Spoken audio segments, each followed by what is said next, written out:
Right, so hey everyone, and welcome back to another budget photography video. So you want to start a YouTube channel.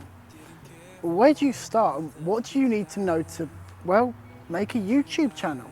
There are a few things and I am here to help you. So here in 2020, cameras are getting cheaper and even better as you go up the price range. But what if you can't afford to, well, buy a camera? Use your phone, simple as that. Most phones nowadays will shoot at least 4K, and that is all you really need. You need at least 1080p, good 1080p, but that's it. So now that you've got something to film on, you need to understand your frame rates. A lot of phones nowadays will shoot 24, 25, 30, and even 60 frames per second. Now it is usually the best to shoot around 24, maybe 30 frames per second, if you really want to, but I would strongly advise you to shoot 24 frames per second. There's a plane over my head. That's a private jet. That is actually a private jet.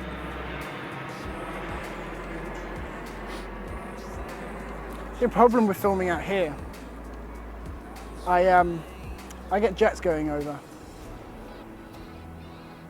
So yeah. It's best to shoot in about 24 frames per second if your phone or device that you are shooting in allows it. Now, unless you're going to be vlogging, something else you're going to need is a tripod. Tripods. I personally don't like tripods, even though I'm using one right now. It's a bit of a professional one. I say it's professional, it's quite cheap. I have a review on it. It's the newer tripod or something or other, I don't remember its name, but it's a newer product, made by Newer, sorry I should say. But now a lot of the time you can pick up a tripod from somewhere like Amazon, or here in the UK somewhere like Argos, for around £20, or even less if you want to get one of the small Manfrotto ones. So if you do have the ability to change your shutter speed, you want to double your frame rate. So if you're shooting at about 30 frames per second, then you want to have a 1/60 frames per second. Right now I'm shooting at 1/30, which is a bit too low. So I'm going to change my shutter speed. And you should notice, if I go like this, can you see motion blur? There's quite a bit of motion blur there, isn't there? Now, if I change my shutter speed to, if I can, let's bring that down. And then I'll compensate with my ISO to give a nicer image. Let's make it brighter because that means I can bring my... So now I'm shooting at 120th of a second. See that? Because I'm shooting at 24 frames per second. So I need to bring this back down again. So as you can see, when the camera wants to focus on me, I think it has, as you can see there is a huge difference. So now I'm shooting at 1/50th of a second at an ISO of about 800. And you can see there's quite a nice motion blur. Hello. See, it looks really natural. And that's what you're looking for. So the next thing that you need to know is audio. Now a lot of cameras, like this 700D, have a microphone inbuilt. More specifically, this 700D has two microphones. It has stereo, it has left and it has right.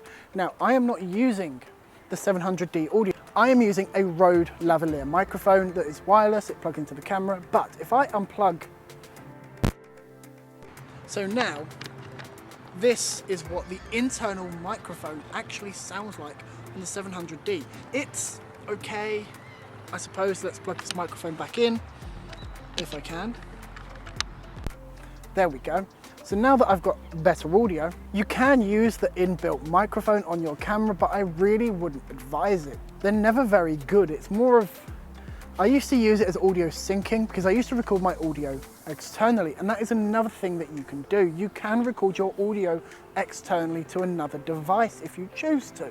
And a lot of professional cameras only have that feature, such as the Red Weapons or the Ariel X's. They don't have internal microphones, that you can only record audio externally, so you have really no choice. Now, syncing audio in post-production isn't that hard. It can be done, but if you don't have editing software, then I would strongly advise you to spend money on a microphone. You can pick a Rode VideoMic Go, which is a shotgun mic, for about £50 here in the UK. Or maybe even cheaper on the second-hand market if you can find one. I would strongly advise you to do that, just so you can get some good, crispy sounding audio. So the final thing that we need to talk about is lighting. Now, you can pick up some okay lighting on Amazon or on B&H Photos, and I'm sure even Argos probably do it here in the UK. You can pick some lighting panels up for about 20 to 40 pounds, and they are okay. They're not the best, but if you are just starting out, then that is probably what you should get. But if you can't afford that, then what should you do? Well, come out and do something like what I am doing. Right now, I'm using natural light, and I have underexposed my image so that I can correct it later in post. Here, I'll show you. See, that's what I actually look like in the screen, in my little screen to the right, and then there's my color grade. So if you can't afford to get a lighting panel, then I would strongly advise you to just open the curtains. Natural lighting can be really, really nice and really soft, especially on a cloudy day like today, for an example. You can get really nice, soft, even looking around the face and the rest of you. So the most important thing to have is good content. Be able to tell a good story if that's what you're doing, or be really engaging with your viewers. Talk to your viewers as if they are here in the room, kind of like I'm doing right now. I am talking to you rather than at you. And there is a big difference. And try not to make your audience feel like as if you're kind of being patronizing, especially if you're doing a tutorial like I've just done. But ultimately, you just need to have good content. Anyway, guys, thanks for joining me in this video, and I will see you in the next one.